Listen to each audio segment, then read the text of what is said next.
রাম যদি কালকে রাজা হয়, রামের মা কৌশল্যা হবে রাজমাতা, আর তুই হবি ভিখারি।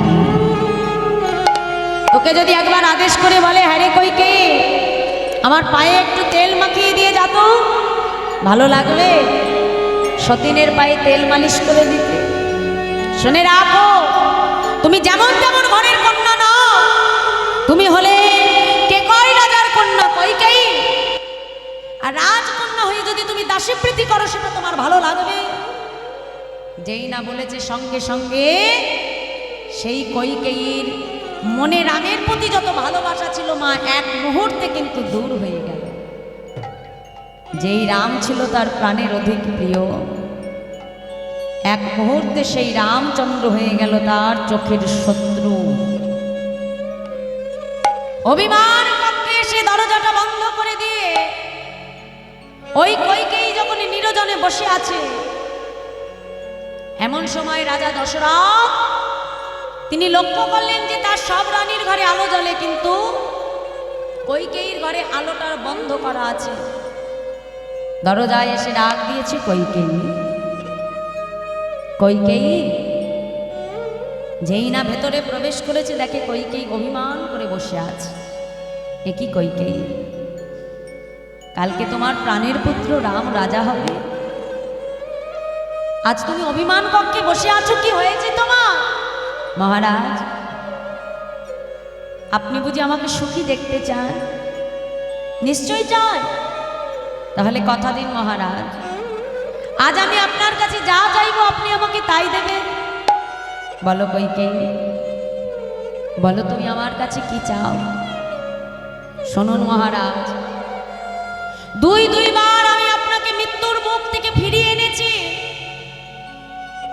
তখন আপনি আমাকে দুটো বর দিয়ে যেতে চেয়েছিলেন, কিন্তু আমি বর দুটো চাইনি। আমি বলেছিলাম যখন সময় হবে আমি ঠিক আপনার কাছ থেকে চেয়ে নেব। আজ আমার সেই সময় উপস্থিত।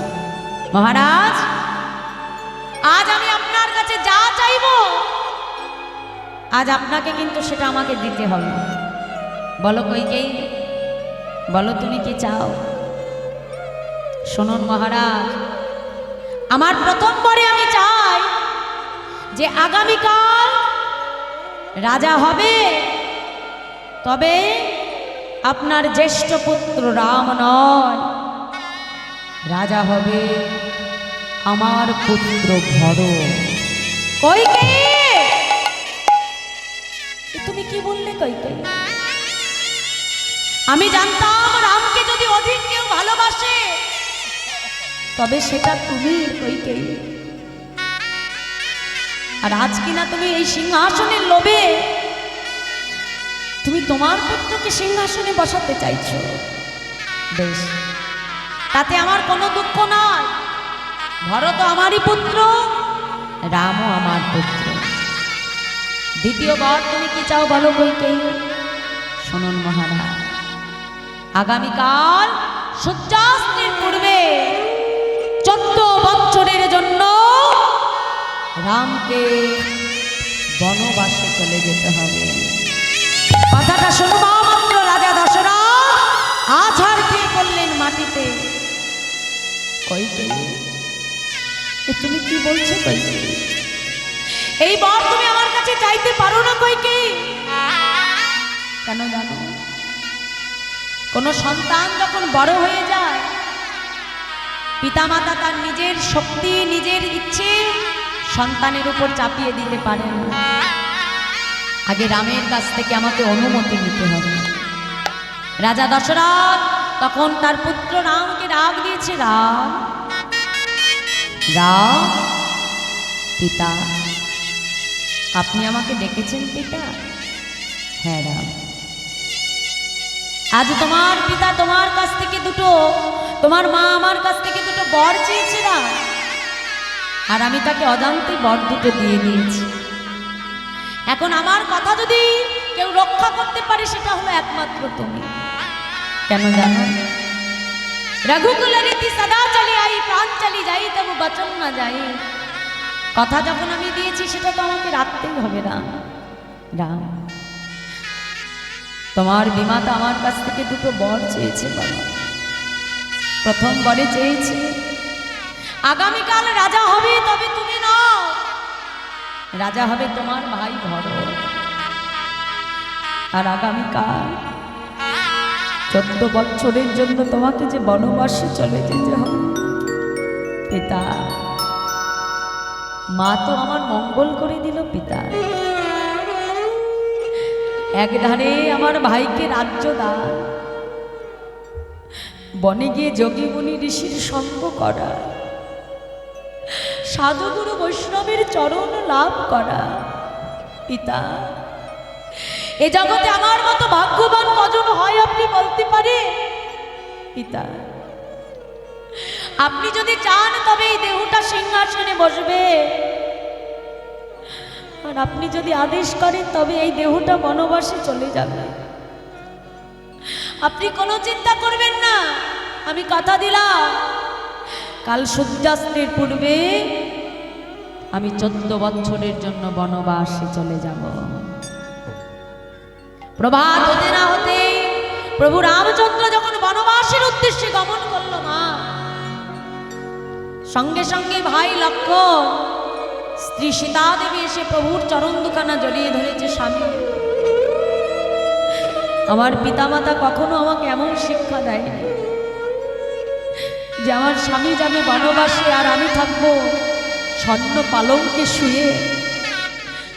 এমন শিক্ষা সে আমাকে কখনো দেয়নি। প্রভু, আপনি কৃপা করে আপনার সঙ্গে আমাকে নিয়ে চলুন, এই রাজপ্রাসাদে আমাকে আপনি রেখে যাবেন না। সীতা দেবীকে সঙ্গে করে, ভাই লক্ষ্মণকে সঙ্গে করে যখন প্রভু চলে গেলেন, সারা অযোধ্যাটা আমার শ্মশান সমতুল্য হয়ে গেল। ভরত তখন বাড়িতে ছিল না, ছিল মামার বাড়ি।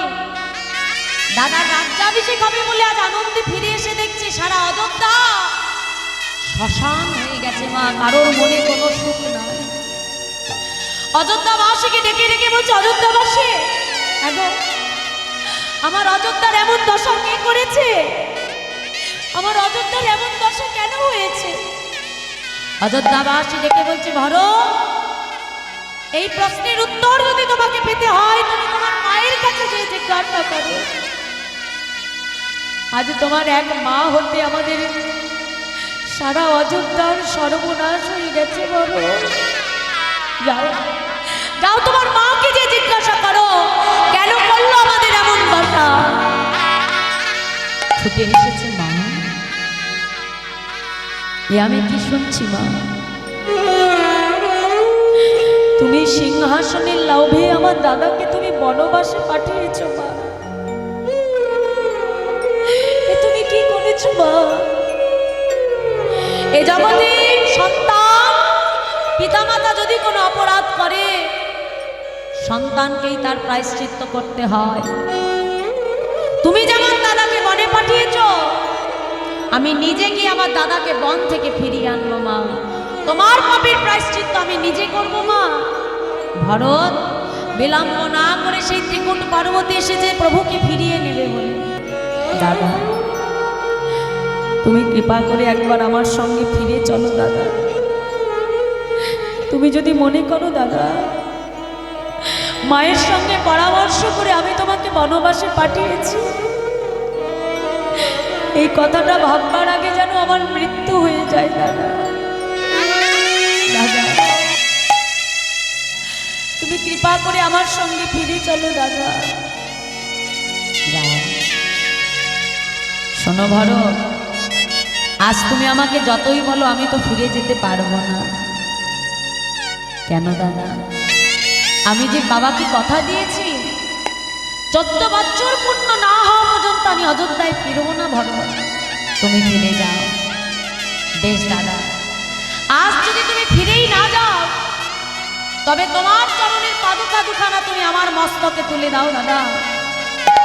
তোমার অবর্তমানে তোমার পাদুকাকে সিংহাসনে বসিয়ে আমি মাটিতে বসে 14 বছর তোমার রাজ্য আমি পরিচালনা করে দেব। কিন্তু কথা দাও দাদা, 14 বছর পূর্ণ হবা মাত্রই তুমি আবার পুনরায় অযোধ্যায় ফিরে যাবে। মাগো প্রভু বনে থেকে জানা কষ্ট সহ্য করেছিল, ভরত নিজের ঘরে থেকে তার চতুর্গুণ কষ্ট নিজে সহ্য করেছিল। কেন জানেন? আজ মায়ের অপরাধের পাপের প্রায়শ্চিত্ত করবে বলে। মা 14 বছর পর প্রভু যখন পুনরায় আবার অযোধ্যায় ফিরে এলো, সারা অযোধ্যাবাসীর মনে আজ বড় আনন্দ। প্রভুর কাছে যে যা চাইছে প্রভু তাকে তাই দিচ্ছে। ভরত দূরে একটা কোণে চুপটি করে দাঁড়িয়ে আছে। দয়াময় রামচন্দ্র ভরতকে ডেকে বলছে, ভরত, সবাই আমার কাছে এত কিছু চাইছে, তুই কিছু চাইবি না? দাদা কথা দাও, তাহলে আমি যা চাইব তুমি আমাকে তাই দেবে। দেব ভরত, বল তুই আমার কাছে কি চাস? শোনো দাদা, যেদিন আমি তোমার ভাই হয়ে তোমাকে বনে ফিরিয়ে আনতে গিয়েছিলাম, সেদিন আমি তোমার ভাই বলে তুমি আমাকে দূরে সরিয়ে দিয়েছিলে দাদা। কিন্তু বনে যে কোথাকার বানরের রাজা সুগ্রীব, তাকে তুমি তোমার বন্ধু করলে। কোথায় গুহকের রাজা চণ্ডাল, তাকে তুমি তোমার বন্ধু করলে। কিন্তু দাদা গো, সেদিন আমি তোমার ভাই বলে আমাকে দূরে সরিয়ে দিয়েছিলে দাদা। তাই কথা দাও, আগামী জন্ম বলে যদি কিছু থেকে থাকে দাদা, কথা দাও দাদা, সেদিন আমায় বন্ধু করে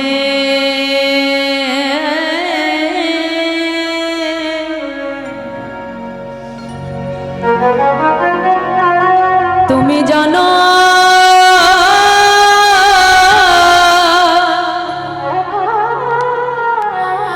জনম দিও।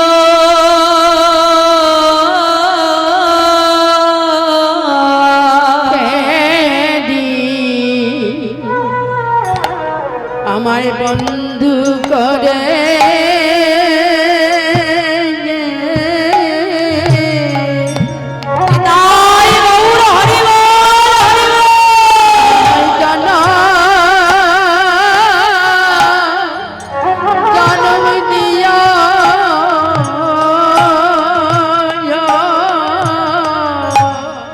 দাদা তোমার কাছে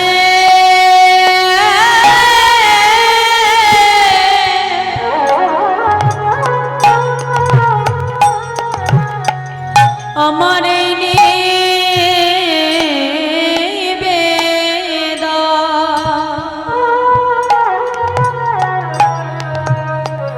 আমায় বন্ধু করে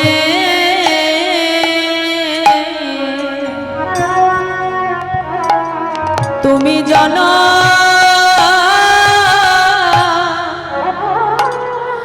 জনম দিও।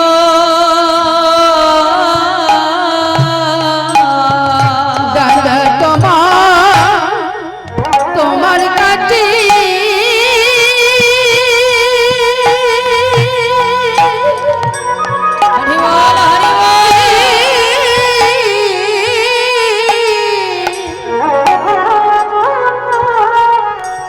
আমার এই নিবেদন, আমায় বন্ধু করে জনম দিও। দাদা তোমার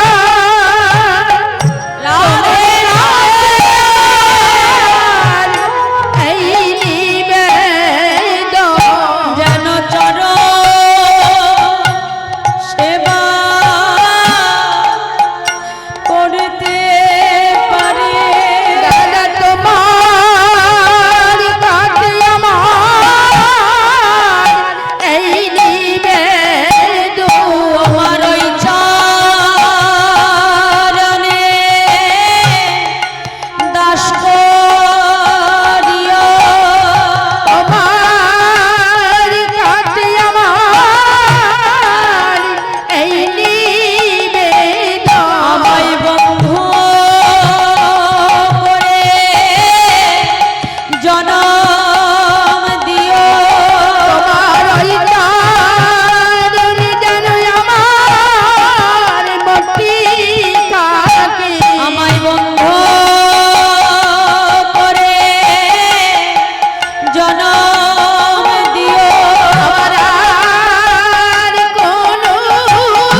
প্রভু আমার ভরতকে ডেকে বলল, ভরত, এ জন্মে তো আর সেটা সম্ভব নয় ভরত, কিন্তু আমি তোমাকে কথা দিলাম ভরত, আগত দাপর যুগে যখন আমি বৃন্দাবনে যাব, সেই দিন তুমি হবে আমার পরম বন্ধু, তোমার নাম হবে সুদামা। আর সেদিন ওই কৃষ্ণ সুদামা রূপে জগতে এমন লীলা আমরা করব যে বন্ধুত্বের ইতিহাসে কৃষ্ণ সুদামার নাম স্বর্ণাক্ষরে যুগ যুগ ধরে লেখা হয়ে থাকবে।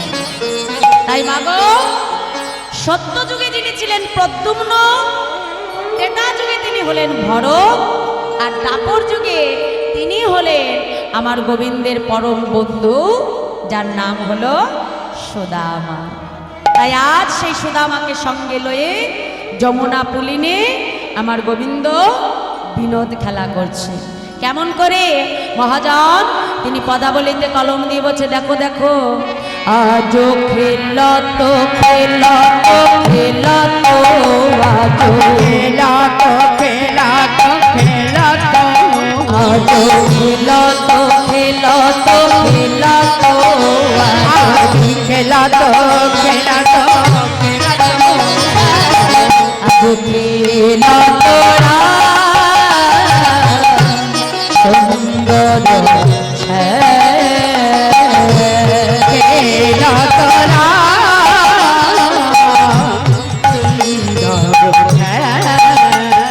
আজ খেলত সুন্দর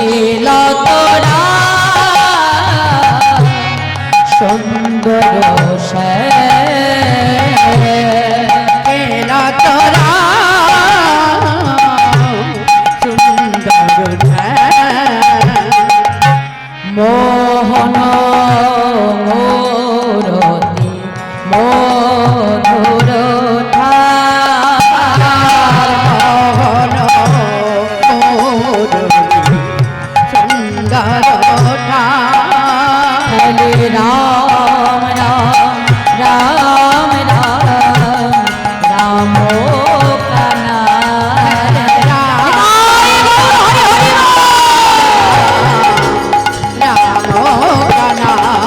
হরে রাম রাম রাম রাম রাম কানা রাম রাম রাম রাম কানাই, প্রিয় সীতা সুদাম মেলে, প্রিয় সীতা রাম মিলি, আজ প্রিয় সীতা সুদাম মেলে, প্রিয় সীতা রাম মিলি, আজ তপন তীরে খেলে, তপন তীরে খেলি, আজ তপন তীরে খেলে, তপন তীরে খেলি, বলি শ্যামলি আউরিয়া রে, বলি শ্যামলি আউরিয়া রে, আর চলো রাম রাম বলো ধরে হরি হরি কানাই, হরে রাম রাম রাম রাম রাম কানা রাম রাম রাম রাম কানাই, আগমনি দমে দশা, আগমনি গম বেদথা, আগমনি গম বেদশা, আগমনি গম বেদথা, লীলায় কর গোঠ বিহার, লীলাই করু তু গুট বিহার, হাসির মামুদ করত হিয়া, মামু করত হিয়া, হাসির মামুদ করত হিয়া, মামু করত হিয়া, শরণ শরণ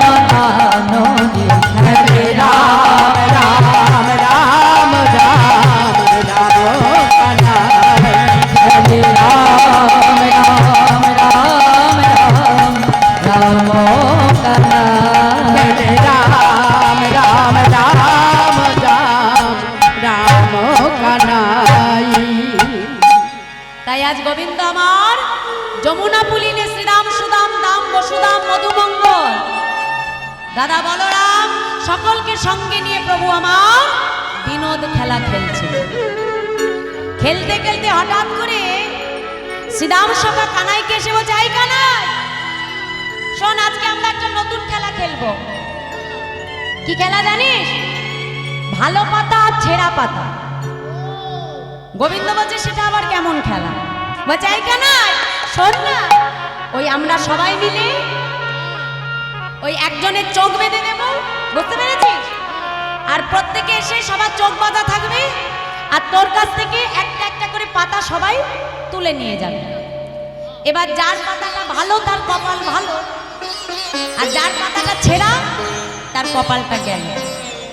মানে তাকে কেশিঘাট থেকে বংশীঘাট পর্যন্ত যার ভাগ্যে ছেঁড়া পাতা পড়বে তাকে ওই সব শাখাকে কাঁধে করে নিয়ে কেশিঘাট থেকে বংশীঘাটে যেতে হবে। বুঝতে পেরেছিস? বেশ, এই পাতাগুলো নিয়ে আয়।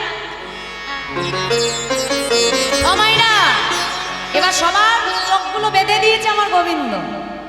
বেঁধে দিয়ে এবার পাতাগুলো নিয়ে আমার গোবিন্দ ধরে দাঁড়িয়ে আছে। এবার এক একজন করে ডাকছে সবাইকে, শ্রীরাম এইদিকে তুই পাতা নিয়ে যা। হ্যাঁ, সুধা, মধুমঙ্গল, সুবাহু, মহাবাহু সবাই এক একটা করে পাতা নিয়ে নিয়েছে মা, তাই না? এখন সবার পাতা নেওয়া হয়ে গেছে। এবার গোবিন্দ কি করছে? সবার পাতার তদারকি করছে। শ্রীরামকে ডেকে বলছে, এই শ্রীরাম, এই তোর পাতাটা কেমন করেছে? ভালো? বাহ বাহ বাহ। এই এই সুবল, তোর পাতা দেখা। তোরটা ভালো পাতা। এই মধুমঙ্গল, তোরও ভালো। এখন সবার পাতা যখন তদারকি করছে মা, সুবল শাখা এসে বলছে, এই কেন তুই তো সবার পাতা দেখে বেড়াচ্ছিস, তা তোর পাতাটা একটু দেখা দেখি। গোবিন্দ বলছে, এই যে সুবল, আমি হলাম নন্দ মহারাজের ছেলে, নবলক্ষ ধেনুমত, আমার পাতা কখনো খারাপ হতে পারে? হ্যাঁ, দেখবি তোদের সবার থেকে আমার পাতা ভালো। বলছে, বেশ তাহলে দেখা। গোবিন্দ কি করেছে? যেই না পাতাটা তুলে দাঁড়িয়েছে, দেখে বলছে, এই এই এই এই দেখ। যেই না সবাই দেখেছে সকারা পাতাটা ছেঁড়া মা। এই আমাকে চোর বলছিস কেন? দাঁড়া, আমাকে চোর বলছিস কেন? হ্যাঁ, শোন, ঘরে ঘরে যখন মাখন চুরি করি আমি একা খাই, কিরে তোরা খাস না? হ্যাঁ, কাঁধে চড়বি চোর, কিন্তু আমায় চোর বলছিস কেন? গোবিন্দ বলছে, এই শোন, দাঁড়া দাঁড়া এদিকে আয়। কাঁধে চড়বি তো, তাহলে কাঁধে চড়, আয়, চোর বলিস না আমাকে। তা কে আগে চড়বি? সবার প্রথম সুদামাকে ডাক দিয়ে যায়। সুদামা শোন, এত কষ্ট করে যখন তুই পাতাটা এনেছিস, তাহলে সবার আগে তুই আমার কাঁধে চড়বি। গোবিন্দ কি করলো মা? সুদামাকে কাঁধের উপর বসিয়ে নিয়ে এবার কেশিঘাট থেকে বংশীবটের উদ্দেশ্যে আমার গোবিন্দ যাত্রা করছে। কেমন ভাবি? মহাজন বলছে, দেখো দেখো, সুদামারি লইয়া কৃষ্ণ চলিতে লাগিল,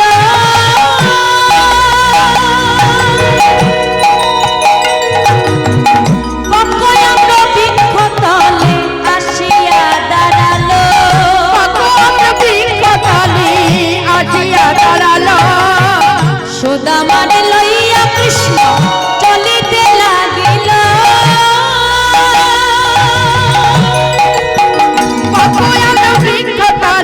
আসিয়া দাঁড়ালো,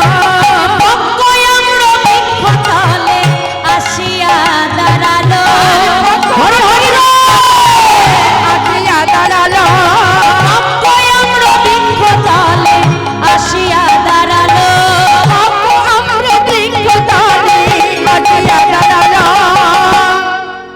এখন সুদামাকে সঙ্গে নিয়ে যখন গোবিন্দ ছুটে যাচ্ছে,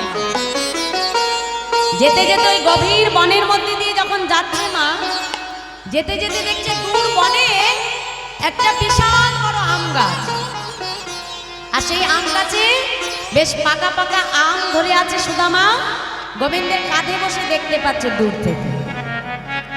এখন কেউ যদি কাঁধের উপরে বসে থাকে মা, দূরের জিনিসটা খুব সহজেই দেখা যায় তো নাকি? গোবিন্দ তো দেখতে পাচ্ছে না, কিন্তু সুদামা দেখে নিয়েছে দূর থেকে বেশ গাছে বড় বড় পাকা পাকা আম ধরেছে।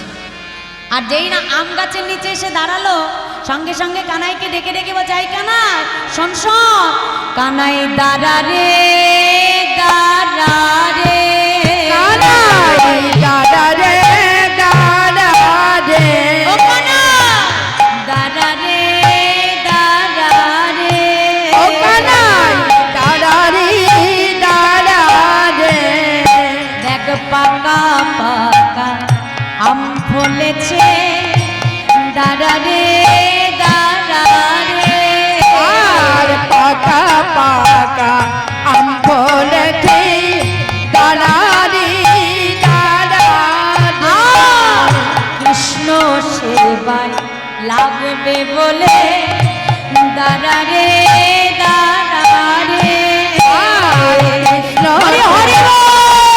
লাগবে বলে, দাঁড়া রে দাঁড়া রে, আর পাকা পাকা আম ফলেছে, দাঁড়া রে দাঁড়া রে, আর পাকা পাকা আম ফলেছে, দাঁড়া রে দাঁড়া রে, দূর থেকে দেখছে গাছে বেশ বড় বড় পাকা পাকা আম ধরে আছে। সঙ্গে সঙ্গে সুদামা কি করলো, গাছ থেকে একটা পাকা আম কৃষ্ণ সেবার জন্য সুদামা পেরে নিল। দেখো গাছে যখন একসঙ্গে গাছে যখন মানে আমের গুটি ধরে মা, তখন দেখবে এই যে চারপাশে এখন মুকুল ধরেছে, মুকুল ধরছে গাছে, এখন এই যে মুকুলে যখন ছোট ছোট গুটি গুটি আম ধরে মা, তখন যদি ঘন কুয়াশা পড়ে তখন কি হয়, আমগুলো গুটিগুলো ঝরে পড়ে যায় কি নাই তো, তাই তো? তা দেখো মা, এই হরিবাসরে এসেও যদি আমাদের মনে কুয়াশা জন্মায়, তাহলে কুয়াশা জন্মালেও কিন্তু যদি আমরা সময় দেখি কটা বাজলেও বাড়ি যেতে হবে, খেতে হবে, ঘুমাতে হবে, এই কুয়াশা যদি একবার মনের মধ্যে জন্মে যায় মা, তাহলে কিন্তু আর গোবিন্দ সেবায় লাগা হবে না। আমরা প্রত্যেকদিন তো সেবা করি, ঘুমাই নির্দিষ্ট টাইমে, তা আজকেই যে এত সুকৃতির ফলে জানবে কোটি কোটি জন্মের সুকৃতি আর সৌভাগ্য থাকলে তবে কিন্তু ভক্ত হরিকথা শ্রবণ করতে পারে। এই যে আমরা এখানে বসে হরিনাম শুনছি, এটাও কিন্তু এক প্রকারে আমার গোবিন্দের সেবা দিচ্ছি মা। এটা কার সেবা? এটা হলো পরমাত্মার সেবা। আর এরপরে হরিবাসনের পরে যে সেবা হবে সেটা হলো জীবাত্মার সেবা। ভগবানকে কিন্তু কখনো জাগতিক জগতের বস্তু দিয়ে সেবা দেওয়া যায় না মা। ভগবানকে জাগতিক বস্তু দ্বারা সেবা করা যায় না, ভগবানের সেবা হয় একমাত্র হরিনাম শ্রবণের দ্বারা। এই হরিনাম আস্বাদন করলে কোটি কোটি জন্মের যে জমে থাকা যে পাপ, সেই পাপ আমাদের নষ্ট হয়ে যায় এই এক হরিনাম শ্রবণের দ্বারা। তা দেখো এই গাছে যখন ছোট ছোট আমগুলো ধরে মা, আমগুলো যখন একটু বড় হয় তখন কি হয়, পাড়ার ছেলেরা এসে গাছে কি করে, ঢিল মারে, আর যেই ঢিল মারে তখন কিছু আম ঝরে পড়ে যায়। তো হরিবাসরে কিছু ঢিল মারা হয় না, মানে নিজে যখন বাড়ি যাবে, নিজে তো যাবে, আবার পাশের দিদিকে ডেকে বলো, এই দিদি, এই আমি তো বাড়ি যাচ্ছি, তা তুই যাবি না কি রে? হ্যাঁ, ঠান্ডায় একা একা যেতে পারবি না, আমার সঙ্গে চল। তা মা নিজে তো গেল, নিজের তো ক্ষতি করলো, তাহলে পাশের লোকেরও ক্ষতি করে নিয়ে চলে গেল। হ্যাঁ, এরপরে দেখো মা, কিছু আম গাছের ডালকে শক্ত করে ধরে থাকে না, ওই শক্ত করে ধরে রাখা ডাল, সেই শক্ত করে ধরে রাখা ডালের ভেতরে যে সুপরিপক্ক আমটা হয় মা, সেটাই কিন্তু একমাত্র আমার গোবিন্দ সেবায় লাগেনি। তাই গৌর হরি বল, হরি বল। তা এইখানে বসেও যারা হরি নামের দ্বারা সুপরিপক্ক হতে পারবে, একমাত্র তারাই কিন্তু আমার গোবিন্দ চরণ পাদ পদ্ম পৌঁছে যায়। আজ গাছে যে পরিপক্ক আমটা ধরেছে, সুদামা গাছ থেকে আমটা পেরে নিয়ে মনে মনে চিন্তা করছে, না এই আমটা আগে আমার কানাইকে দেওয়া যাবে না। কেন না, এই বৃন্দাবনের সবাই ভালো, বৃন্দাবনের ব্রজবাসীরা ভালো, সকারা ভালো, গাভীগণ ভালো, পশু পাখি তারাও ভালো, কিন্তু আমাদের মহারাজ কংস সে তো ভালো নয়। আমাদের কানাইকে মারবে বলে কত অগাসুর বগাসুর পুতানসুরকে পাঠিয়েছে কানাইকে প্রাণে মারবে বলে। তাই এই আমটা তো আগে আমার কানাইকে দেওয়া যাবে না। না জানি এই আমের ভেতরে